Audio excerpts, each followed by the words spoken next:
सहेली।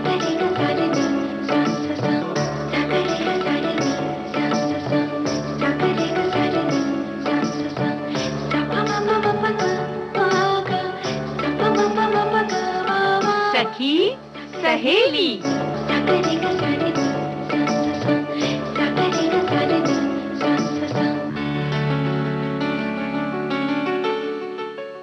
सभी सखियों सहेलियों को मंजू द्विवेदी का सप्रेम नमस्कार। बुआ जी, आपका बहुत बहुत स्वागत है और आपका भी स्वागत है इस कार्यक्रम में। धन्यवाद धन्यवाद। और प्रणाम आपको।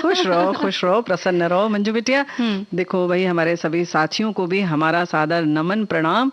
और जो छोटे हैं वो अपना प्यार ले लें, ढेर सारा आशीर्वाद ले लें। हाँ। यथा योग्य है ना। बिल्कुल। और अभी फिलहाल तो हम है ना खुशबू ले रहे हैं बहुत सारे व्यंजनों की, जो कि अलग अलग रसोई घरों में से आ रही है जैसे ही वातावरण में त्योहारों की खुशबू फैली, उसी तरह से तो रसोई घर में व्यंजनों की खुशबू फैल गई। कुछ तो हमारे घर की है और कुछ अड़ोस पड़ोस की भी तो है। लेकिन लुभाती सब है। अरे खुशबू चीज ही ऐसी है। और फिर जब व्यंजन बन रहे हो दिवाली के, तब तो भाई नाके जो है ना, नाक में ऐसी ऐसी खुशबू जाती है कि पेट तक पहुंचती है सीधे, और लगता है बस कैसे मिले और खाया जाए। बिल्कुल। कुछ मिठाइयाँ तो आज पेट तक पहुंच भी गई बुआ जी। हुआ यूं कि आज जब हम ऑफिस आए तो कुछ लोगों ने जो मिठाइयाँ तैयार कर ली है वो आकर के हमें खिलाई। झट से उन्होंने डब्बा खोला और आगे कर दिया। किसी ने हमें चिरोटे खिलाए, तो किसी ने हमें बेसन की बर्फी खिलाई और किसी ने गुलाब जामुन खिलाए। तो इस तरह से हमें ऐसा लगा कि दीपावली तो बस आज से शुरू हो चुकी है। हो गई ना शुरू। क्या बात है भाई।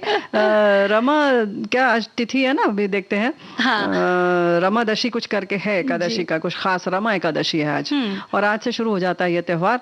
तो बड़ी खास दिन तो है। रमा का मतलब ही है लक्ष्मी जी। तो बस लक्ष्मी जी का दिन शुरू हो गया और पेट पूजा भी शुरू हो गई। भाई मंजू बिटिया, तुम बड़ी खुशनसीब हो।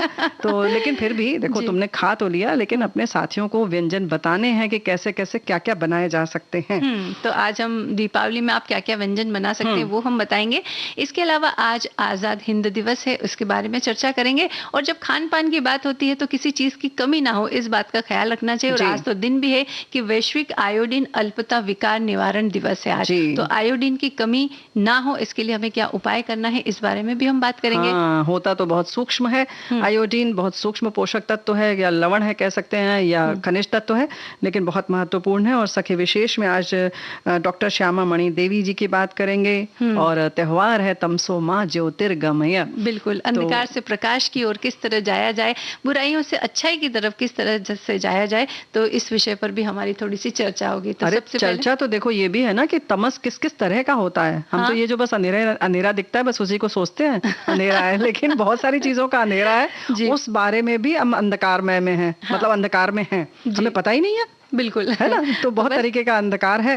तो उसके बारे में बात करेंगे, लेकिन पहले आजाद हिंद दिवस जो है, इसकी ढेर सारी शुभकामनाएं, बधाई सभी को कि आज के दिन आजाद हिंद दिवस मनाते हैं। क्यों मनाते हैं बताते हैं? बिल्कुल बताते हैं कि अंग्रेजों की गुलामी की बेड़ियों में जकड़ी भारत माँ के एक सच्चे और वीर सपूत के तौर पर नेताजी सुभाष चंद्र बोस ने 21 अक्टूबर 1943 को आजाद हिंद फौज के सर्वोच्च सेनापति के रूप में स्वतंत्र भारत की प्रांतीय सरकार बनाई थी।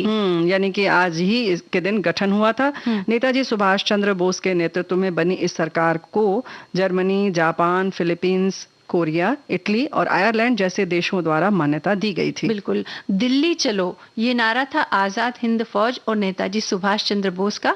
अंग्रेजों के चंगुल से देश को छुड़ाने निकली इस फौज का मार्चिंग सॉन्ग भी बनाया गया था। उसी गीत में एक खास मकसद भी तय किया गया था। जी हाँ, मकसद होता है तभी हम कदम से कदम मिलाकर आगे बढ़ते हैं। आजाद हिंद सरकार का लक्ष्य था अंग्रेजों से लड़कर भारत को स्वतंत्रता दिलाना।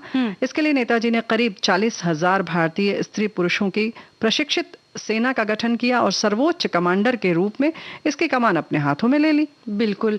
आजाद हिंद फौज यानी कि इंडियन नेशनल आर्मी INA इस सरकार के राष्ट्रपति, प्रधानमंत्री तथा सेनाध्यक्ष तीनों का पद नेताजी ने अकेले संभाला और कुछ अन्य जिम्मेदारियां अन्य लोगों को दी गई। और हमारी जानकारी में इजाफा करते हुए हमारे साथी ने लिखा है मंजू बिटिया जी कि सामान्य धारणा यह है कि आजाद हिंद फौज और आजाद हिंद सरकार की स्थापना नेताजी सुभाष चंद्र बोस ने जापान में की थी। पर इससे पहले प्रथम विश्व युद्ध के बाद अफगानिस्तान में महान क्रांतिकारी राजा महेंद्र प्रताप ने आजाद हिंद सरकार और फौज बनाई। इसमें 6,000 सैनिक थे, द्वितीय विश्व युद्ध के बाद इटली में क्रांतिकारी सरदार अजीत सिंह ने आजाद हिंद लश्कर बनाई और आजाद हिंद रेडियो का संचालन किया। जापान में रास बिहारी बोस ने भी आजाद हिंद फौज बनाकर उसका जनरल कैप्टन मोहन सिंह को बनाया। भारत को अंग्रेजों के चंगुल से सैन्य बल द्वारा मुक्त कराना ही इस फौज का उद्देश्य था। और एक महिलाओं के रेजिमेंट भी इसमें बनाई गई थी जिसकी कैप्टन थी लक्ष्मी सहगल। जी हाँ। उसके बारे में भी हमने पहले चर्चा की थी, लक्ष्मी सहगल के बारे में भी, और जानकारी भी इस बारे में हमें मिली है ना। इसके अलावा 21 मार्च 1944 को आजाद हिंद फौज का हिंदुस्तान की धरती पर आगमन हुआ। नेताजी सुभाष चंद्र बोस एक राष्ट्रवादी थे। उन्होंने भारतीयों को स्वतंत्रता का वादा करते हुए कहा, तुम मुझे खून दो, मैं तुम्हें आजादी दूंगा। जी हाँ, और खून का मतलब है कि अपनी जान जोखिम में डालकर आप लगे रहें, और यानी कि यूं कहें कि तन मन धन से आप अपने आप को समर्पित कर लें, तभी संभव था और तभी संभव हुआ। बिल्कुल, देश के लिए समर्पित कर दें। जी।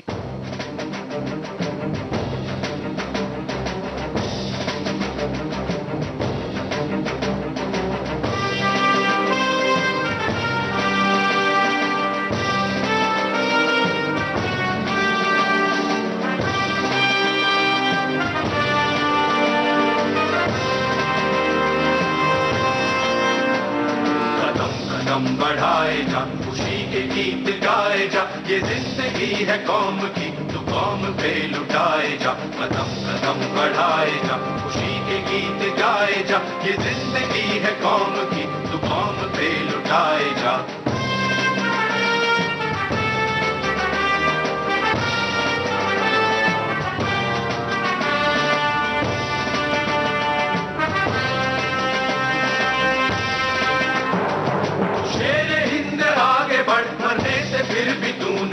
उड़ा के दुश्मनों का सर, जो वतन बढ़ाए जा, तू शेरे हिंद आगे बढ़, मरने से फिर भी तू न डर। उड़ा के दुश्मनों का सर, जो वतन बढ़ाए जा। कदम कदम बढ़ाए जा, खुशी के गीत गाए जा, ये जिंदगी है कौम की, तू कौम पे लुटाए जा।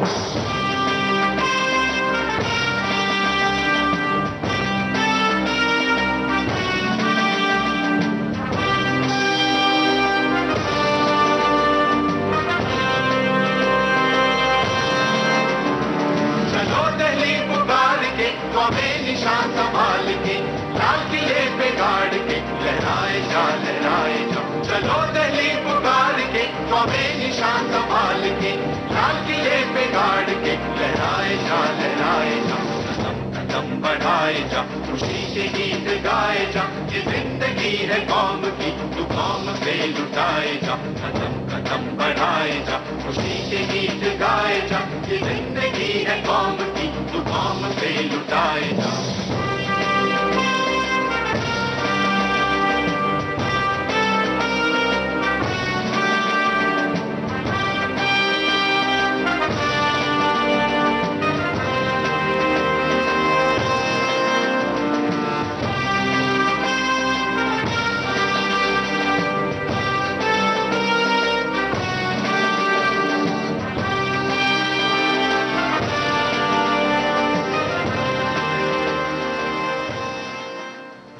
कदम कदम बढ़ाए जा। तो बुआ जी, जब किसी बड़े उद्देश्य की हम बात करते हैं तो देश के सभी लोगों को मिलकर इसी तरह से कदम मिलाकर ही आगे चलना पड़ता है, हाथ से हाथ मिलाकर ही आगे चलना पड़ता है। हाँ। तभी हम इन बड़े उद्देश्यों को प्राप्त कर सकते हैं। और नेताजी जैसे लोग जब होते हैं तो वो देश को संगठित करके और इस तरह की आर्मी को बना करके इस तरह के काम करना, ये कोई मामूली बात नहीं थी जो उस समय उन्होंने किया। नेतृत्व करना और इतने बड़े जन समूह का बड़ा मुश्किल है। जब तक कि आपकी बात में वो दम ना हो और आपके दिल में वो जज्बा ना हो और ईमानदारी ना हो, तब तक ये संभव ही नहीं हो पाता है ना। बिल्कुल, नहीं तो थोड़े दिन बाद सब बिखर जाता है।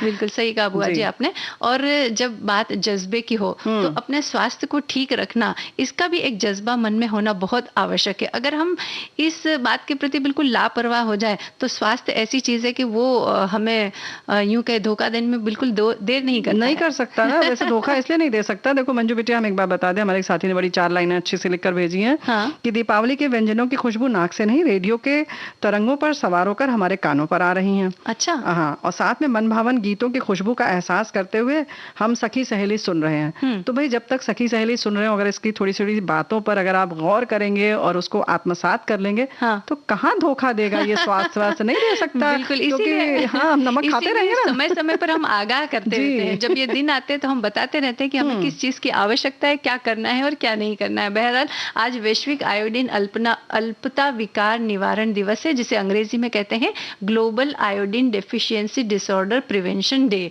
तो हम सभी जानते हैं कि खनिज और विटामिन हमारे स्वस्थ जीवन के लिए जरूरी है और मनुष्य के शारीरिक और मानसिक विकास में महत्वपूर्ण भूमिका निभाते हैं। आयोडीन भी एक खनिज है जो कि कुछ खाद्य पदार्थों में पाया जाता है। बिल्कुल। और वैसे खनिज पदार्थ जो भी होते हैं वो बहुत कम मात्रा में हमें चाहिए होते हैं, लेकिन जरूरत पड़ती है। हाँ। आयोडीन की शरीर में आवश्यकता इसलिए है कि हमारा जो शरीर है उसके मतलब केवल ऐसा नहीं है कि शारीरिक स्वास्थ्य के लिए चाहिए, बल्कि मानसिक विकास के लिए भी बहुत जरूरी है। अगर मात्रा की बात करें तो सिर्फ 150 माइक्रोम आयोडीन की ही प्रतिदिन आवश्यकता होती है, जो बहुत कम है। बिल्कुल, लेकिन आवश्यकता होती है। इसकी पूर्ति नियमित रूप से आयोडीन युक्त नमक के सेवन से हो सकती है। आयोडीन को नमक में मिलाने से गंध, स्वाद और रंग में कोई परिवर्तन नहीं होता है और आयोडीन युक्त नमक का खर्च भी बहुत कम आता है, यानी हर कोई इसे खरीद करके खा सकता है, कोई दिक्कत नहीं है। लेकिन देखो, अगर थोड़ा बहुत दाम ज्यादा भी हो तो भी खा लेना चाहिए, क्योंकि इसकी कमी से जो है ना बहुत गंभीर रोग होते हैं। क्यों हो सकता है, मतलब अभी तो हम लोग जैसे इतना थोड़ा चाहिए और पैसा भी नहीं बढ़ता है तो हम लोग खा लेते हैं, लेकिन अगर थोड़ी सी लापरवाही करेंगे तो जन्म से पहले ही शुरू होने वाली जो बहुत सारी दिक्कतें हैं वो हो सकती हैं। जैसे गर्भावस्था में ही विकास नहीं हो सकता कभी कभी बच्चे का, उसके संग संग उसके मस्तिष्क का विकास भी होना बहुत जरूरी है। अगर मस्तिष्क का विकास सही चाहते हैं तो आयोडीन आप नियमित रूप से लें। बिल्कुल, है ना। इसके अलावा महिलाओं में इसकी कमी से गर्भपात भी हो सकता है। इसी के साथ मानसिक मंदता भी हो सकती है, थायराइड ग्रंथि का ठीक से काम न करना, न्यूरोमस्कुलर कमजोरी होना यानी कि नसों की कमजोरी हो सकती है, दृष्टि, श्रवण और भाषण में दोष होना जैसी समस्याएं भी इसकी कमी से हो सकती है। तो भाई लगभग सभी चीजें इसमें समाहित हो गई, है ना। तंत्रिका तंत्र अगर आपका जरा भी हिला, यानी नर्वस सिस्टम जरा भी हिला, तो न्यूरोमस्कुलर अगर दिक्कत हुई तो आपका कोई भी अंग काम नहीं, हाँ बिल्कुल हिल जाएगा, या तो इतना ज्यादा हाथ पर हिलने लगेगा कि वो सही ढंग से काम नहीं करेगा, यानी कि नियंत्रण में नहीं रहेगा। तो आप समझ लीजिए कि कितना महत्वपूर्ण है। तो महत्वपूर्ण है तो इसके लिए आप दूध, मांस, मछली, दही, समुद्री भोजन, अनाज और दाल जरूर खाएं, क्योंकि इसमें इसकी मात्रा पाई जाती है। और नमक के बारे में तो मंजू तुमने बता ही दिया, बिल्कुल है ना? बता दिया। और आज ये जो दिन हम मना रहे हैं, ये प्रत्येक वर्ष इसी दिन यानी कि 21 अक्टूबर को ही मनाया जाता है और इसका उद्देश्य भी यही है कि आयोडीन के पर्याप्त उपयोग के बारे में जागरूकता उत्पन्न करना और आयोडीन की कमी के परिणामों पर प्रकाश डालना। और हमने भी कोशिश की कि आयोडीन की कमी से क्या हो सकता है इसके बारे में बताने की। तो हमें लगता है कि हमारे श्रोता समझ गए होंगे हमारी बात को, और वो आयोडीन युक्त नमक का उपयोग और बाकी की चीजों में जिसमें भी आयोडीन है आप इसका उपयोग करेंगे। लेकिन अब हमें इस बात की जरूरत है बुआ जी कि कार्यक्रम में एक छोटा सा ब्रेक ले लिया जाए। जितना थोड़ा सा ये चाहिए होता है आयोडीन। जी।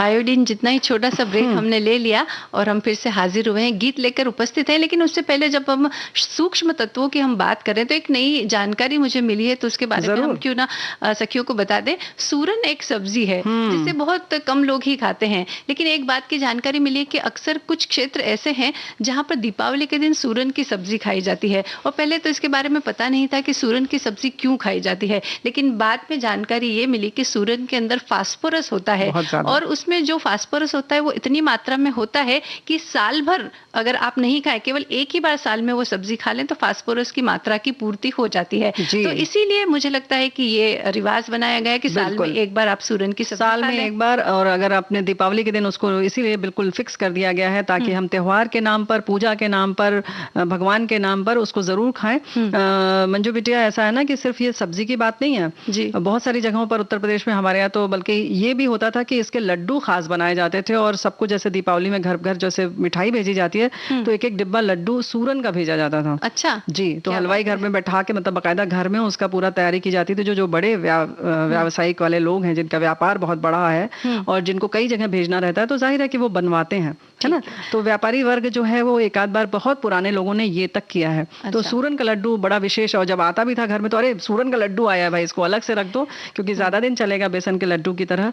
तो ये एक, अब जो बिल्कुल हम लोग भूल चुके हैं, छोड़ चुके हैं, सूरन का अचार पड़ता है, सूरन की सब्जी खाई जाती है और लड्डू भी हमने खाया है भाई। तो बुआ जी, इस बार दीपावली के दिन मैं सूरन की सब्जी नहीं बनाऊंगी बल्कि आपके हाथ का लड्डू ही खाऊंगी। बिल्कुल बना देंगे। और एक देखो, एक बात और है, अभी तुम खाने की बात कर रही हो, ऐसे ही बहुत सारे नाटक जो हमारे हवा महल में बजते हैं, हमारे साथी चाहते हैं कि भाई हम सुनते रहें उसको कभी भी, तो यूट्यूब पर पड़े हैं, बहुत सारे रखे हुए हैं, आप जब चाहे तब सुनिए। विविध भारती के यूट्यूब चैनल पर आप जाइए और उसको सुनिए, है ना जी, बिल्कुल तो सुनिए। हम सुनाते हैं, हाँ गीत सुनाते हैं बिल्कुल।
चंपा की डाल में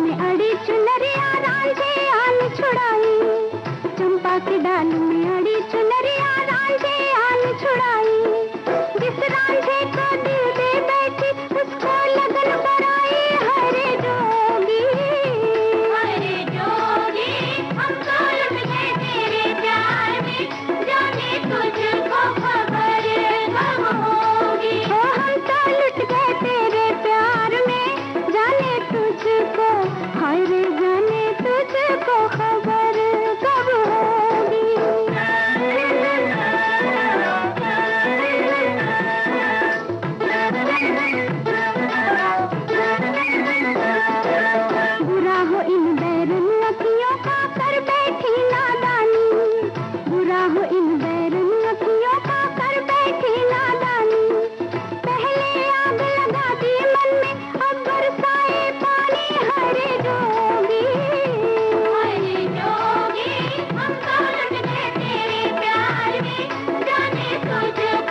शहीद फिल्म का गाना हमने सुनवाया बुआ जी, और अगर ये गाना आपने देखा हो तो एक छोटी सी ढोलक की पर थाप बजते बजते जब ये गाना वो एक्ट्रेस गाती है तो बड़ी सुंदर उसमें दिखाई देती है। हाँ? इसीलिए तुमने आज हम लोगों को सुनवा दिया ये गीत। हाँ, लेकिन इसके बोल भी बहुत प्यारे हैं। बिल्कुल।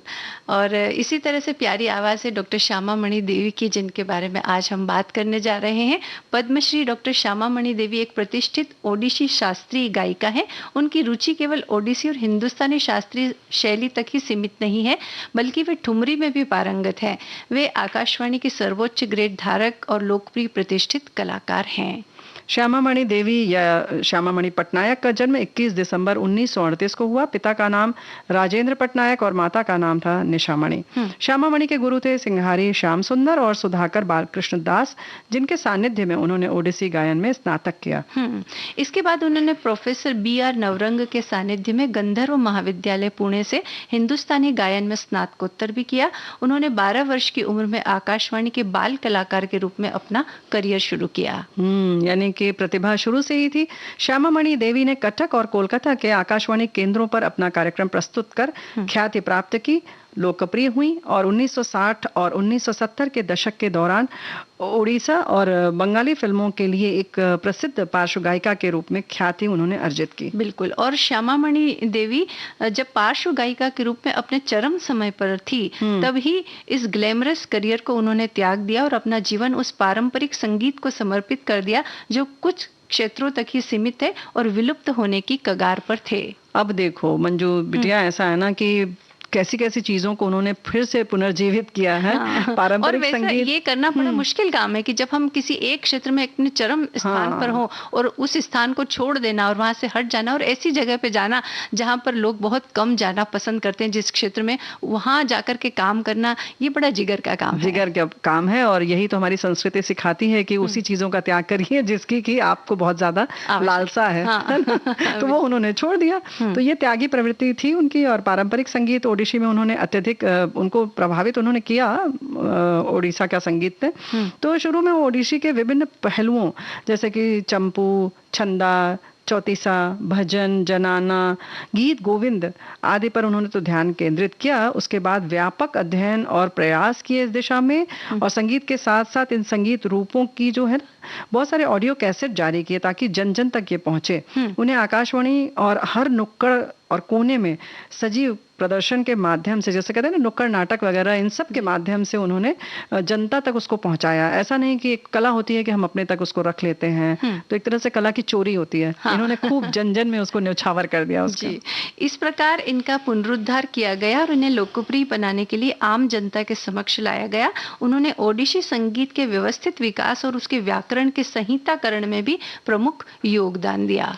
तो डॉक्टर श्यामा मणि ने शास्त्रीय ओडिसी और ओडिसी से संबंधित संगीत रूप जितने भी और थे, भक्ति गीत, आधुनिक और सुगम संगीत, लोकगीत और पाली गीति में 4000 से अधिक गीतों के माध्यम से अपने 7.5 दशक से भी अधिक संगीत का जो इनका करियर था उसके दौरान श्रोताओं को मंत्रमुग्ध भी किया और कह सकते हैं ना कि बहुत समृद्ध भी किया। बिल्कुल। उन्होंने विभिन्न भाषाओं में गाया है, जैसे कि हिंदी और मराठी में गजल गाई है, बंगाली में रविंद्र संगीत, गुजराती में गरबा और उड़िया और बंगाली में 1 दर्जन उन्होंने फिल्मी गीत भी गाए हैं। तो भाई इतनी प्रतिभा संपन्न है तो उनको बहुत सारे सम्मान भी मिले। तो डॉक्टर श्यामा मणि देवी जी को इसके लिए उत्कल संस्कृत विश्वविद्यालय से भुवनेश्वर द्वारा मानद डॉक्टरेट से सम्मानित किया गया और सरकार ने भी उन्हें पुरस्कार दिया। फिर उसके संग संग ओडिशा संगीत नाटक अकेडमी सम्मान भी उन्हें 1994 में मिला, जो बहुत अच्छा मतलब सर्वोच्च होता है। बिल्कुल। और उन्हें ओडिशा और अन्य राज्यों के और विदेशों के विभिन्न संस्थानों से लगभग 200 पुरस्कार, सम्मान और 12 से अधिक खिताब, जैसे कि ओडिशा कोकिला, कोकिलो कोंती, सुरो तौरंगिनी, गीता प्रिया, ऐसे सम्मानों से उन्हें सम्मानित किया गया। संस्कृति और पर्यटन मंत्रालय ने कई लेखों के अलावा उनके जीवन और उपलब्धियों पर एक वृत्तचित्र फिल्म भी जारी की है। और इसी वर्ष बड़े सौभाग्य की बात है कि यानी 2022 में उन्हें पद्मश्री से सम्मानित किया गया है। बिल्कुल। तो ये सम्मान उन्हें दिए गए उनके कार्यों के लिए। और अब एक गीत सुन ले। बिल्कुल।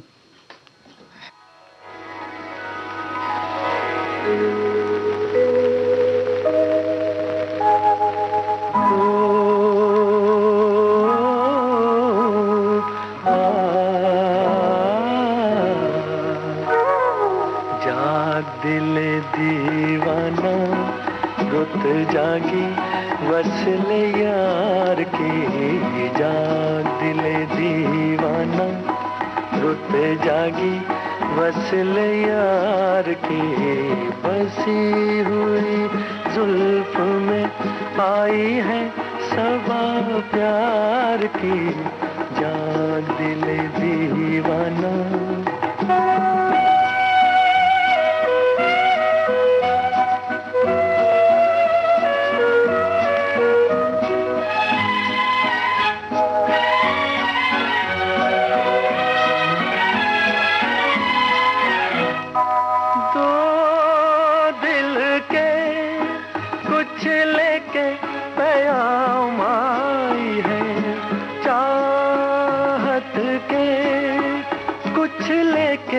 सलाम आई है,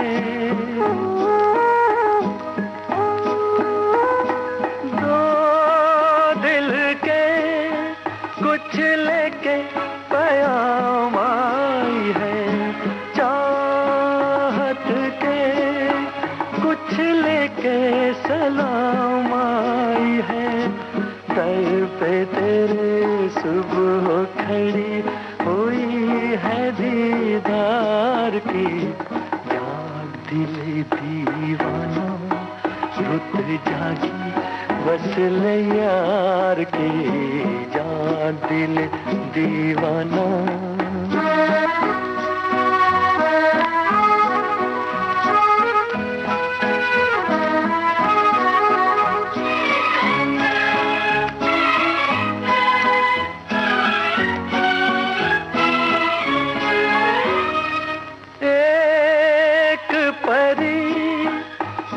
शाद सी नाशाद सी बैठी हुई शबनम में तेरी याद की, एक परी कुछ शाद सी नाशाद सी बैठी हुई शबनम में तेरी याद की, भीग रही होगी कहीं कली सी गुलजार की, जाग दिले दीवाना रुत जागी वसले यार की, बसी हुई जुल्फ में आई है सबा प्यार की, दिले दीवाना। ऊंचे लोग फिल्म का ये गाना बुआ जी हमने सुना, और हम आज दीपावली पर कौन कौन से व्यंजन बनाए जा सकते हैं उसके बारे में चर्चा करने वाले हैं, लेकिन हमारे श्रोताओं ने बहुत सारे व्यंजन हमें लिख करके भेज दिए हैं। बताएंगे हाँ। तो हमें कम बताने की जरूरत पड़ेगी, बल्कि श्रोताओं ने लिख के भेज दिया कि उनके क्षेत्र में कौन कौन से व्यंजन बनाए जाते हैं, जैसे कि अनारसे के बारे में लिखा है, मैसूर पाक के बारे में लिखा है, तो ये सब व्यंजन किस तरह से बनाया जाए हम बताएंगे, लेकिन फिलहाल कार्यक्रम में समय हो चला है एक अंतराल का।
अंतराल का समय पूरा हो चुका है बुआ जी, और देखिए हम फिर से हाजिर हैं। और जब हम दीपावली मनाने की बात करते हैं ना बुआ जी, तो दिए जलाना इस त्योहार का सबसे मुख्य अंग होता है, आकर्षण रहता है, आकर्षण होता है। दियों के बिना तो ऐसा लगता है कि दीपावली हमने मनाई नहीं, झिलमिल लगता है बस। हाँ, और इन दियों को जलाने के पीछे भी बहुत गूढ़ रहस्य छुपे हुए हैं, जिसे हमें जानना बहुत जरूरी है।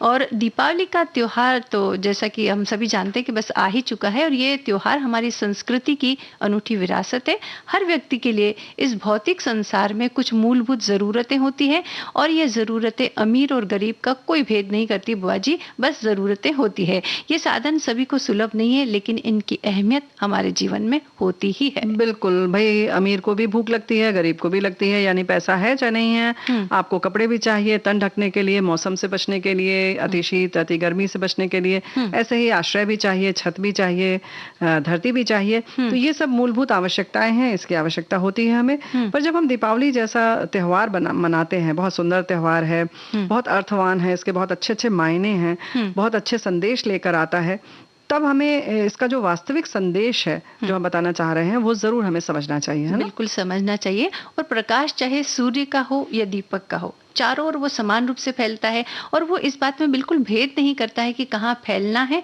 और कहाँ नहीं। और दीपमालाओं का ये जो त्योहार है, ये भौतिक साधनों के महत्व के साथ ही बुआ जी ज्योति और प्रकाश का त्योहार है, जिसका एक प्रधान अर्थ है कि अपने साथ साथ दूसरों के घरों को भी आलोकित करें। यानी हमारे यहाँ तो हम प्रकाश फैलाते ही हैं, लेकिन दूसरों के घरों में अगर हम प्रकाश फैलाएं तो वो सच्ची दीपावली बिल्कुल, क्योंकि जब प्रकाश फैलता है तो वो चारों तरफ समान रूप से फैलता है, सिर्फ अपने तक सीमित नहीं रहता है। तो इसी तरह से घर में जितने हमारे पास संसाधन हैं, जो भी हम ऐश्वर्य से जी रहे हैं, जैसे खान पान की बात तुमने कही कि सुबह तुमने आज 3 तरीके की मिठाई खा ली, और मंजू कहेगी हमारी बात बुआ जी कर रही हैं, अरे तुमने 3 खाई, हमें एक भी नहीं मिली, तो हम तो बार बार अभी हमारा ध्यान उसी में अटका हुआ है। तो भाई ऐसा है कि तुम्हें एक बांट देना चाहिए था, लेकिन चलो ठीक है, हो सकता है तुमने एक बांटा हो, सब तुम्हें 2 मिली हो। तो कुछ ऐसा ध्यान रखना चाहिए कि जो देता है उसी का बढ़ता है, यानी कि चाहे वो आपके सुख सुविधाएं हो, चाहे खान पान की चीज हो, भौतिक जरूरत की चीजें हो, आप देखें शुद्ध भाव से, लेकिन इसको देखना पड़ेगा कि आपके पास जितना है, अभी तो कैसे कहेंगे कि भाई जितना भी है कम है, ऐसा नहीं होता है, लेकिन एक बार और मनन करेंगे, एक बार और गणना करेंगे, उसको जोड़ेंगे, घटाएंगे, तब आपको समझ में आएगा कि मूलभूत आवश्यकताओं से हमारे पास कितना अतिरिक्त है। बिल्कुल, उसको बांटने की कोशिश संतुष्टि का भाव आना बहुत जरूरी है कि जितना भी हम कमाते हैं, जितना भी हमारे पास है, हम सोचते हैं कि कम है, लेकिन जब तक ये भावनाएं हमारे मन में रहती है, मन में बहुत एक असंतुष्टि सी बनी रहती है। तो संतोष का भाव लाएंगे तो समझ पाएंगे कि क्या है और दूसरों के पास क्या नहीं है। और हमारे आसपास ऐसे अनेक उदाहरण मिल जाते हैं बुआ जी, जिनके पास धन की कमी थी, लेकिन उनके अंदर देने का भाव था, इसलिए उन्होंने दूसरों की मदद की, उन्हें खुशियां दी, और बदले में उन्होंने खूब पाया भी, यानी आशीर्वाद भी मिला, ईश्वर का भी और लोगों का भी। और फिर जब आशीर्वाद मिला तो खुशी ही खुशी मिली, है ना? तो ये जो देने का भाव है, ये विस्तार बढ़ाता है ना, कि किस तरह से लोगों की मदद की जाए। विस्तार की एक भावना हमारे मन में आ जाती है कि हम अपने साथ दूसरों को भी लेकर चले। बिल्कुल, तो ये भाव जो जोड़ना है, यही हमारी संस्कृति है, और हमेशा अच्छे भाव जोड़ना चाहिए, ये तो हम सब जानते ही हैं।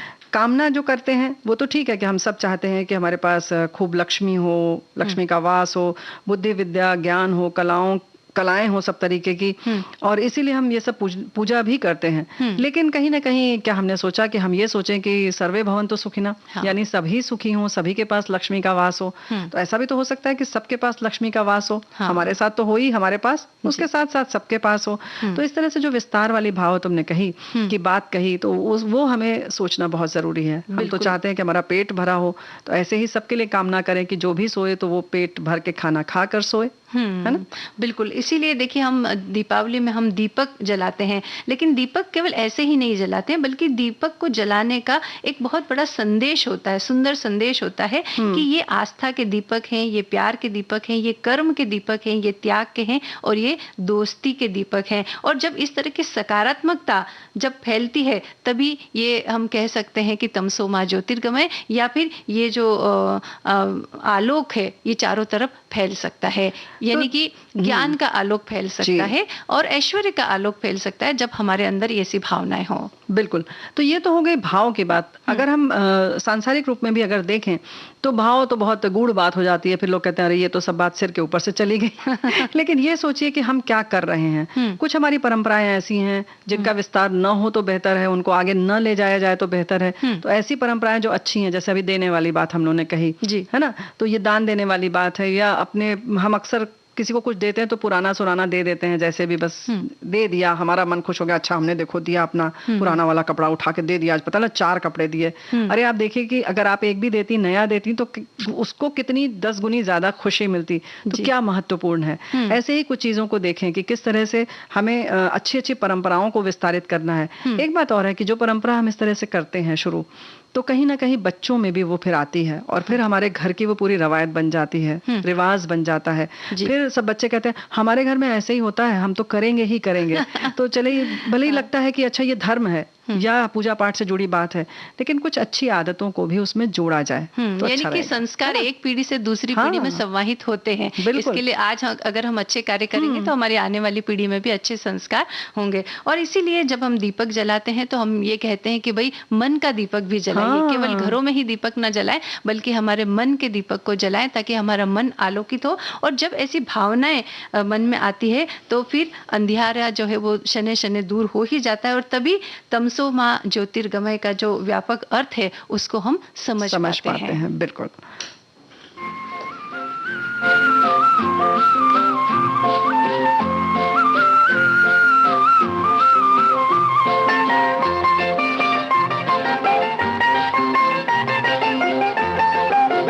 गया अंधेरा हुआ उजारा, गया अंधेरा हुआ उजारा, चमका चमका सुबह का तारा।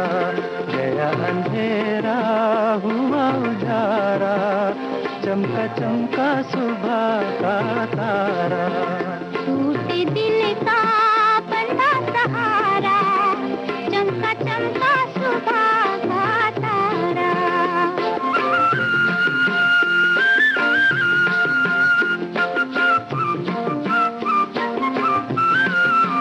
सांस खुशी की तन में आई, अरमानों ने ली अंगड़ाई।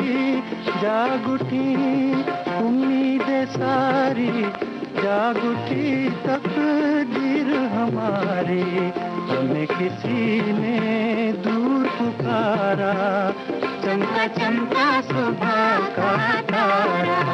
गया अंधेरा हुआ उजारा, चमका चमका सुबह का तारा।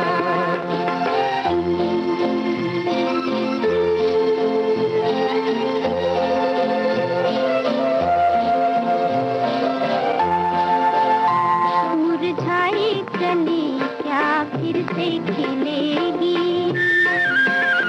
मुरझाई कली क्या फिर से खिलेगी।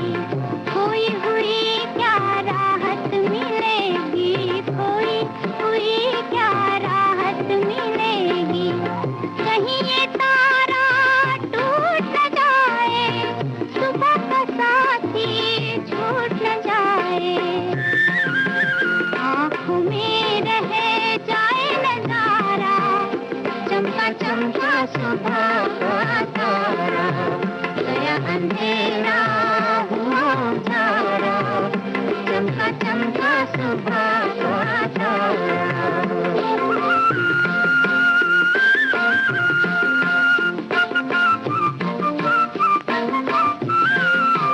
गई उदासी रौनक छाई, रोशनी अब जीवन में आई।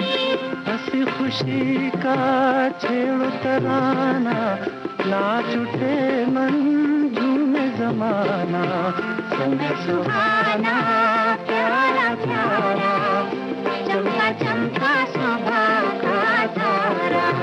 गया अंधेरा हुआ उजारा, चमका चमका सुबह का तारा। अब ये बताओ, हाँ? जब सुबह से तरह तरह के व्यंजन बनने लगेंगे, हाँ? और जो 4 दिन पहले से बन बन के डिब्बे में रखे हैं, उनकी खुशबू जब पहुंचेगी तो सुबह का तारा तो चमकने ही लगेगा ना।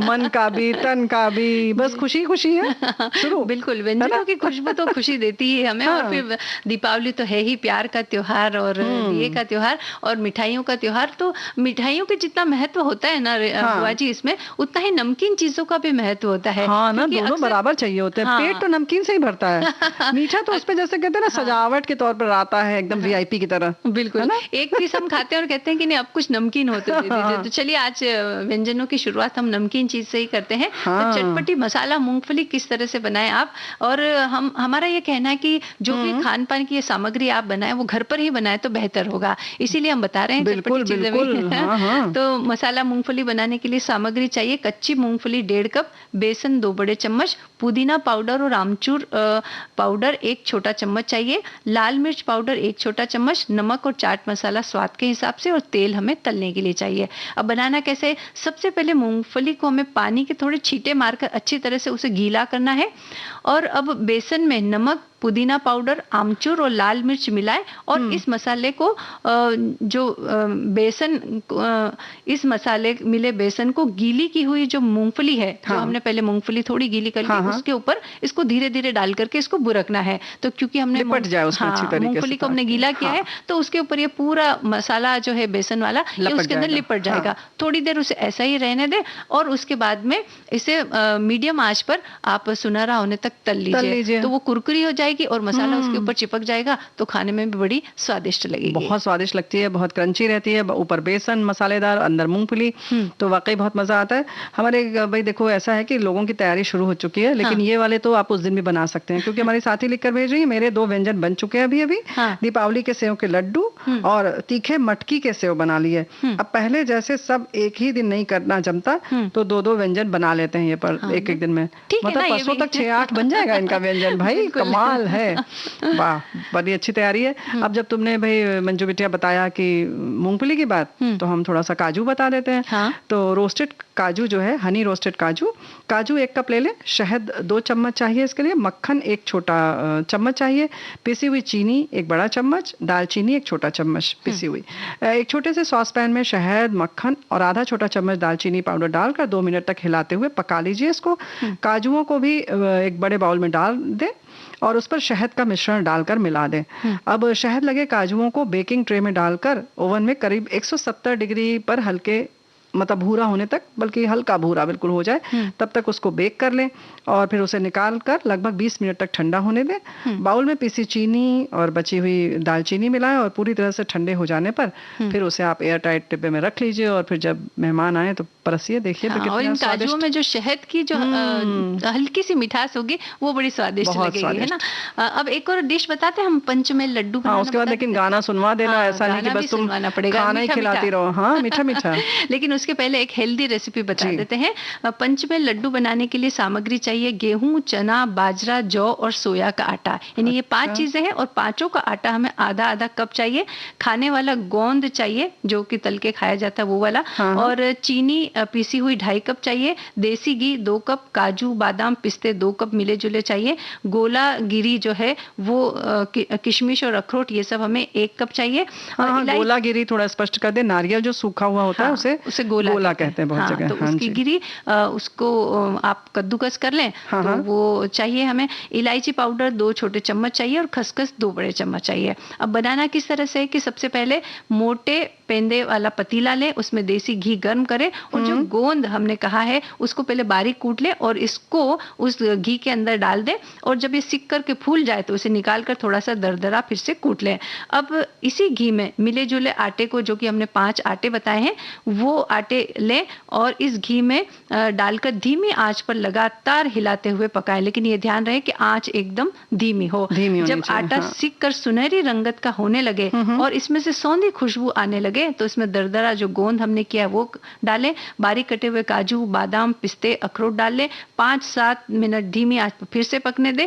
अब इसमें खसखस, इलायची, किशमिश और कद्दू कस किया हुआ गोला का जो गिरी है वो मिला दे और गैस बंद कर दे। जब मिश्रण थोड़ा ठंडा हो जाए तो इसमें पिसी हुई चीनी डालकर अच्छी तरह से मिलाकर मिश्रण के मध्यम आकार के आप लड्डू बना लें, तो ये आपके पंचमेल लड्डू तैयार हैं, जो पौष्टिक भी है और खाने में स्वादिष्ट भी है। जोगी हम तो लुट गए तेरे प्यार में, है ना। क्या बात है, लड्डुओं पर मिट गए ना, लुट गए, बिल्कुल लुट गए।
हमारा दिया ना बुझे।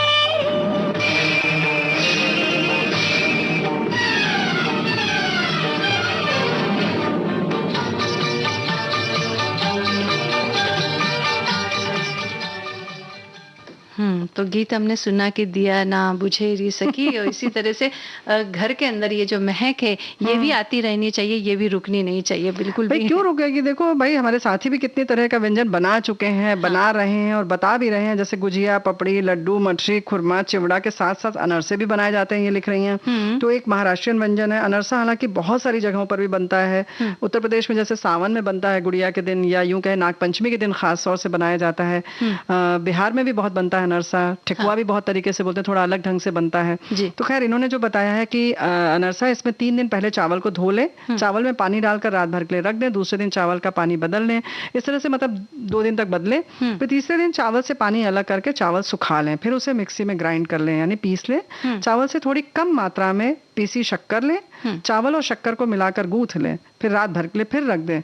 इसके बाद अनार से बनाने वाले 3-4 घंटे पहले जब बनाना है आपको, तो दूध में आटा गूंथ कर ढक दें, और 3-4 घंटे बाद आटे की छोटी छोटी लोई बना लें।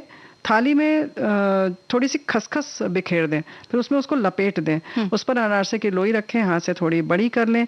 अब लोई के जिस भाग में खसखस लगी है उस तरफ से घी में गोल्डन ब्राउन होने तक इसको तल लें। कुछ लोग इसमें तिल भी चिपका देते हैं, खसखस अगर आपके पास नहीं है तो तिल में लपेट दीजिए, सफेद तिल में, तो भी बहुत अच्छा बनता है। कुछ लोग क्या करते हैं, अनारसे के शक्कर के संग संग एक पका हुआ केला भी उसमें मैश कर देते हैं। अच्छा, तो भी उसकी खुशबू भी बहुत अच्छी आती है, और अच्छा वो हल्का जालीदार बनता है। यानी हर क्षेत्र में अलग अलग तरह से बनाए जाते हैं, थोड़ा थोड़ा परिवर्तन होता है उससे उसका स्वाद भी बदल जाता है ना। तो धन्यवाद ये जिन्होंने रेसिपी भेजी है। और इसके अलावा एक नारियल का मैसूर पाक किस तरह से बनाया जाए, ये भी रेसिपी हमारे श्रोता ने भेजी है, कि एक पानी वाला नारियल जिसका कि काला भाग हटाकर मिक्सी में घुमाकर उसका पेस्ट बना ले, यानी कि पीछे वाला जो हिस्सा होता है उसे हटा छील लें उसको, उसका जो भूरा वाला छिलका है, क्योंकि वो थोड़ा कड़क रहता है, और जब उसके साथ मिक्स हो जाता है तो खाने में कभी कभी मिठाई में तो नहीं चलेगा, मिठाई में नहीं, चटनी में चल जाता है, लेकिन इसमें नहीं चलेगा। बिल्कुल। अगर जरूरत पड़े तो ही नारियल का पानी डालकर पीसे, अन्यथा ऐसे ही पीस ले।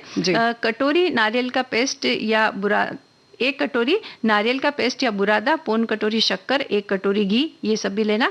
स्टील की छलनी, उसके नीचे रखने के लिए बर्तन, जब मैसूर पाक बनेगा तब इसमें डालना है और नीचे बर्तन में घी निकलेगा। ये एक उन्होंने व्यवस्था बताई है। बिल्कुल। घी, शक्कर, नारियल का बुरादा, तीनों को एक कढ़ाई में मध्यम आंच पर एक तरफा से चलाते हुए भूनना है। अब शक्कर घुलने के बाद घी ऊपर आने पर उड़ता भी है, तब हाथों को हमें संभालना है। देखिए सावधानी भी रखनी है। नहीं, और जो इन्होंने एक तरफा बताया है, यानी कि अगर आप उसको घड़ी की दिशा में चला रहे हैं, यानी बाईं तरफ से चला रहे हैं तो वैसे ही चलाइए, अगर आप दाहिनी तरफ से घुमा रहे हैं तो वैसे ही घुमाइए। ऐसा नहीं कि एक बार दाईं तरफ से घुमाया, एक तरफ बाईं तरफ से घुमा दिया, ऐसा नहीं चलेगा, मैसूर पाक नाराज हो जाएगा। मिठाई बनाने में बुआ जी बड़े हाथ दर्द करते हैं तब जाकर के जुबान पर स्वाद आता है। लेकिन मजा जो है पूरे घर वाले लेते हैं। ठीक है भाई, चलो। बिल्कुल। तो अब ये इन्होंने बताया है कि शक्कर घुलने के बाद घी जब ऊपर आता है तो वो उड़ता है, तब हमें अपने हाथों को संभालना है, क्योंकि फफोला हो सकता है उसे। और हल्का गुलाबी सा कढ़ाई में दिखाई देने लगे तो इसे फैलाते हुए पहले से तैयार छन्नी में डाल दें। अधिक मात्रा का जो घी है वो नीचे, जो घी है वो नीचे आ जाएगा, और लगभग आधा घी निकल आता है, क्योंकि सेकते समय ज्यादा घी की जरूरत पड़ती है। जब एक बार सिक जाता है तो वो घी साइड में निकल आता है। इसलिए इसके पीस कर ले, और बड़े बड़े आकार के ये पीस करें तो ये तैयार है। और ये लगभग उसी तरह बनता है जैसे कि बेसन का मैसूर पाक बनता है, उसी तरह से नारियल का मैसूर पाक। लेकिन इसमें घी इसलिए निकल आता है क्योंकि नारियल में अपने आप बहुत घी होता है, और बेसन जो है वो बहुत ज्यादा सोखता है घी को, उसको बहुत ज्यादा चाहिए होता है, वो प्यासा ज्यादा रहता है, तो उसको ज्यादा घी चाहिए।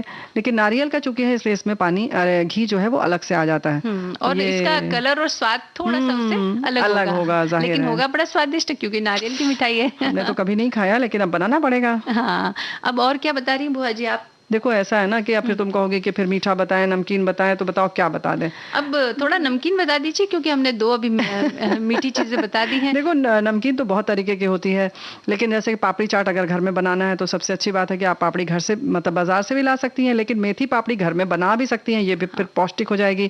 यानी कि मेथी आधा कप, मैदा, प्याज का पेस्ट, मूंगफली पाउडर 1 बड़ा चम्मच, सूजी 1 बड़ा चम्मच, अदरक, ये सब जितना भी आपको मसाला मिलाना है वो आप अपने हिसाब से मिला लीजिए।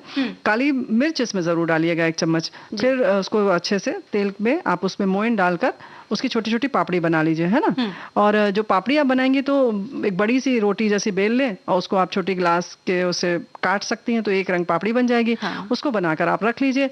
और जिस दिन आपके मेहमान आने वाले हैं या आपका खुद शाम को मन है कि भाई आज दिवाली है, दिवाली के दूसरे दिन का समय है, बैठे हैं सब लोग, ताश वाश खेल रहे हैं या कुछ और बातें हो रही हैं, तो बस उसके संग क्या करिए, आलू उबला हुआ रखिए, आलू के 1-1 चिप्स काट के, उबले हुए आलू के उसके ऊपर रख दीजिए, साड़ी 1-1 पापड़ी के ऊपर जो मच्छी जैसी आप बनाएंगे उसके ऊपर। फिर आप थोड़ा सा चटनी, हरी चटनी डाल के डालिए, मीठी चटनी डालिए। उसके बाद काला नमक अगर आपने नहीं डाला है दही वादी में तो उसमें बुरक दीजिए। फिर उसके बाद दही डालिए थोड़ी सी सब पर, या बल्कि दही में सब चीजें डालकर रख लें अगर आप। काला नमक, भुना हुआ जीरा और थोड़ी सी काली मिर्च या लाल मिर्च पाउडर, आप जो चाहते हैं वो डाल के फिर मतलब पहले हरी चटनी, फिर दही, फिर उसके ऊपर आप लाल वाली चटनी डालिए। देखिए रंग बहुत सुंदर आएगा। और उसको और थोड़ा चटपटा अगर आपको करना है तो थोड़ी अदरक आप कद्दूकस करके सब पे थोड़ा थोड़ा डाल दीजिए। नहीं तो भुजिया वाला जो सेव आता है खूब तीखा वाला, वो थोड़ा सा बुरक दीजिए। सारे मसाले बराबर हो जाएंगे और फिर हरा धनिया, बस खाइए। प्लेट भर के बनाएंगे ना बुआ जी, 1 मिनट में खत्म हो जाएगा ये तो। लेकिन बनाना भी तो आसान है, ये भी तो सोचो जी, है कि नहीं? और जब हम ये व्यंजन बनाते हैं तो स्वाद के साथ साथ वो दिखने में भी अच्छे होने चाहिए, इसका भी अगर हम ख्याल रखें तो क्या बात है। जैसा कि आपने बताया कि एक कटोरी की सहायता से एक आकार के उसे काट ले तो सब एक जैसे दिखेंगे, तो दिखने में भी बड़े अच्छे लगेंगे, तब तुरंत फुरत खत्म हो जाएंगे। और अब जल्दी से हम एक गाना सुनवा देते हैं।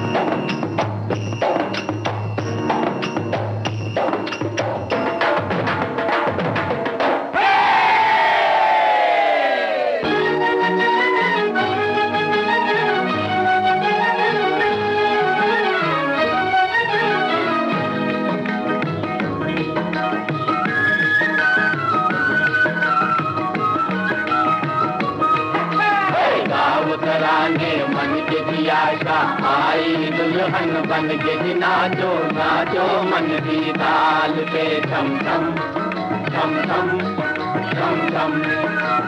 आज खुशी पंखन के जिगर कर आई है गिरधन के जी, नाचो नाचो मन की ताल पे थम थम थम थम थम थम।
बुआ जी आन फिल्म का ये गाना हमने सुना।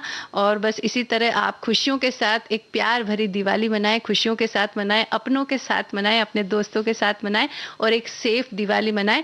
यही हमारी शुभकामनाएं। इसी के साथ आज के कार्यक्रम का समापन करते हैं। इजाजत दीजिए आप सभी को, मंजू द्विवेदी और प्यारी बुआ का नमस्कार और दिवाली की ढेर सारी शुभकामनाएं। जी।